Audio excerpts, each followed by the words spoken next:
Nagpaaway pala kayo ni Nanay kila Aling Guada at Oliver. Huwag mo na isipin yun rin. Okay na eh. Pero kuya, palala na sila ng palala. Hindi naman natin alam kung ano yung sunod nilang gagawin.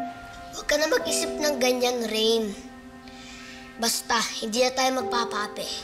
Pero, hindi tayo magsisimula ng gulo. Okay ba? Okay po, kuya. Chill ka lang. Bawal tayo ma-stress today. Tinan mo naman, oh.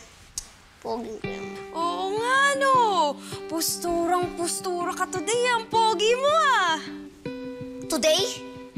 Today lang. Grabe ka naman. Tinan mo naman, oh. Oh. Oh. Pogi tong kuya mo everyday. Oh, ano bang ganap mo ngayon? Guest speaker ako sa cultural event sa Purok Esperanza. Alam mo naman, kailangan laging maging maayos ang itsura. Guest speaker? Talaga, kuya, gusto kong manood. Kaso, sayang, may pasok ako eh. Okay lang yun. May magbibideo naman sa akin. Sisend ko na lang sa'yo yung video. O sige, hintayin ko yan, ha? O, mauna na ako. Rin, sabay ka na sa akin. Nandiyan na naman si Mandoming eh. Sige, kuya. Kunin ko lang gamit ko, ah.